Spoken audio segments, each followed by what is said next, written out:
안녕하세요. 신안고등학교 공통수학원 1학기 중간고사 분석을 시작하겠습니다. 고등학교 들어와서 본 첫 수학 시험이죠. 많이 떨리셨을 텐데 용감하게 이겨내신 거 정말 대단하게 생각하고 있습니다. 자, 그럼 이번 시험을 선생님들 입장에서는 어떻게 봤을지 한번 봅시다. 자, 시험 범위 다들 알고 계실 거예요. 2차 함수 최대치도 전까지고요. 객관식 20문제, 단답형 1문제죠. 이제 난이도 분석이 중요한데 쉬운 문제가 굉장히 쉽게 출제가 됐습니다. 그냥 교과서 한 번만 보면은 누구나 풀 수 있는 문제들이 출제가 됐고요. 거의 한 14번까지가 쉬운 문제인 것 같아요. 그리고 15번부터 지금 객관식 20문제인데 13번까지가 쉬운 문제고 나머지 중간부터 어려운 문제가 이제 한 7문제 정도가 되는데, 그러면 이제 시험이 거의 쉬웠다는 소리겠죠. 근데 중간부터 어려운 문제를 보니까 시중에 나와 있는 심화서랑 크게 다르지 않은 유형들이었던 것 같아요. 그래서 평소에 문제를 많이 풀었던 학생들은 비교적 쉽게 풀 수 있지 않았나 그런 생각이 들었던 시험이고요. 작년에 비해, 그러니까 2024학년도 신안고 기출문제를 제가 풀어봤는데 그때는 조금 어려웠었는데 작년에 비해는 많이 쉬웠고, 그래서 전체적인 난이도는 하 정도 된다, 이렇게 말씀드릴 수가 있을 것 같습니다. 자, 그러면 자세히 한번 또 뜯어봅시다. 문제를 보니까 어려운 문제는 없었는데 계산을 요구하는 문제는 많았던 것 같아요. 그래서 시간이 어느 정도 소요가 됐던 것 같아 학생들 입장에서는 시간이 좀 부족했을 수도 있겠구나, 이런 생각을 했습니다. 그런데 우리가 수업 시간에 배운 여러 가지 테크닉들이 있잖아요. 그런 것들을 잘 활용하면 거의 다 빠르게 풀 수 있는 문제였고, 좀 많이 연습한 친구들은 아마 암산으로도 풀 수 있는 문제들이 꽤나 있었습니다. 그리고 또 문제를 계속 풀다 보니까 뒤쪽으로 갈수록, 그러니까 어려운 문제로 갈수록 부교재와의 연관성을 좀 찾아보기 힘들었던 것 같아요. 지금 부교재로 현재 올림피아스 유형편을 쓰고 있죠.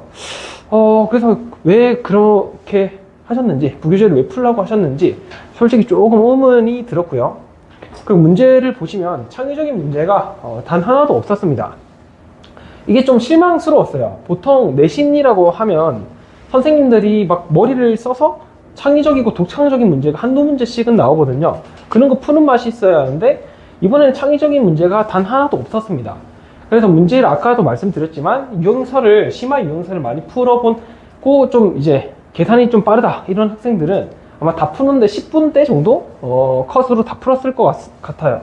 실제로 대강 선생님들도 거의 10분대 컷으로 모든 문제를 다 풀었습니다.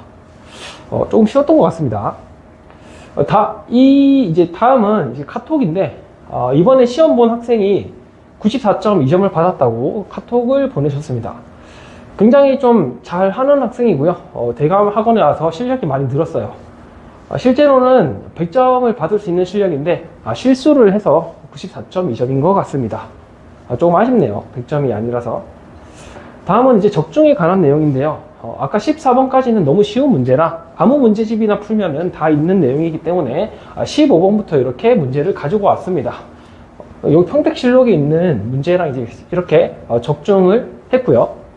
자, 그리고 대표적인 문제죠. 많은 문제집이 있는 문제고 평택실록이 비슷한 문제가 있어서 이렇게 적중을 했습니다. 자, 그리고 이 문제를 많이들 틀린 것 같더라고요.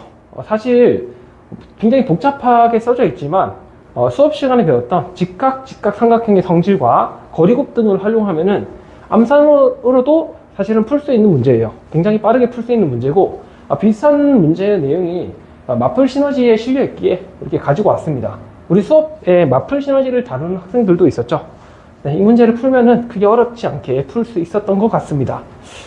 자, 그리고 19번이에요. 이거는 독창적인 문제라고 하면은 하나를 고르라고 하면은 19번을 고를 수 있을 것 같은데, 그것마저도 너무 쉬워서 독창적이라고 말하기는 조금 애매했던 것 같아요. 이거는 식만 잘 표현하고 문자만 정리를 잘 할 수 있으면 누구나 풀 수 있는 문제죠. 네, 이런 건 빠르게 푸는 게 관건인데 수업 시간 했던 내용들을 잘 돌이켜보면은 빠르게 풀 수 있을 것 같습니다. 블랙라벨에 비슷한 문제가 있어서 가지고 왔고, 우리 수업 시간에 블랙라벨을 다루는 반도 있죠.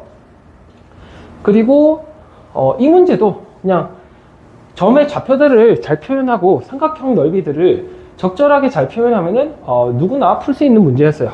그래서 마지막 객관식 문제인데도 이렇게 쉽게 출제가 돼가지고 크게 어렵지 않은 시험이었다, 이렇게 말씀드릴 수 있을 것 같고, 고생이에도 비슷한 문제가 있어서 이렇게 실어놨습니다. 우리가 제일 처음에 메인 교재로 고생이를 썼었죠. 문제 열심히 풀었으면 아마 이 문제 풀 수 있었을 거예요. 자, 이 단답형 마지막 문제예요. 문제가 되게 크게 편집이 됐는데, 뭐 이것도 사실은 조립지법이 많이 다뤄왔다, 조립지법에 대한 원리를 이해하고 있다 하면은 크게 어렵지 않은 문제였고, 평택실록에 비슷한 문제가 있어서 이렇게 실어놨습니다. 자, 그럼 이제 중간을 봤죠. 중간고사를 보느라 정말 고생 많았는데 기말 대비 전략을 세워야 할 시기인 것 같습니다. 중간 때 뭐 잘 본 학생들도 있고 못 본 학생들도 있을 거예요. 잘 본 학생들은 내가 잘 봤다고 만족하지 말고, 우리나라에 정말 잘하는 학생들이 많거든요. 그런 애들을 다 꺾으려면은 더 열심히 해야 하니까 계속해서 열심히 정진해 주시고, 못 봤던 학생들은 실망하지 마세요. 쌤이 실력이 점점 오르는 게 다들 느끼고 있기 때문에 무조건 성적이 오르니까 걱정하지 마시고 하던 대로 하시면 됩니다. 다들 잘 봤어요. 그래서 걱정하지 마시고 하던 대로 열심히 해주시면 반드시 성적 오르게 되어 있습니다. 자, 기말 대비 전략을 한번 세워볼게요. 이번에 2차 함수의 최대 최소 전까지 시험이어 가지고 다음에는 아마 2차 함수 최대 최소부터 이렇게 쭈르륵 다 들어갈 거예요. 어려운 문제가 나오는 대표적인 단원이 보통 이제 여기서 어려운 문제가 나오겠죠. 이거 나오고, 경우의 수에서도 애들이 많이 어려워하는 문제들이 나오거든요. 경우의 수 같은 거는 특히 보는 관점에 따라서 문제를 굉장히 빠르게 풀 수도 있고, 계산량이 많아져서 문제가 느리게 풀릴 수도 있어요. 이런 건 우리가 수업 시간에 한번 다뤄보도록 하면 될 것 같습니다. 아마 중간에 씌어서 예상 난이도는 어려울 것 같아요. 그래서 열심히 대비를 하시면 될 것 같습니다. 대감 학원으로 오시면 도움을 드릴 수 있을 것 같습니다. 총평 여기까지입니다. 감사합니다.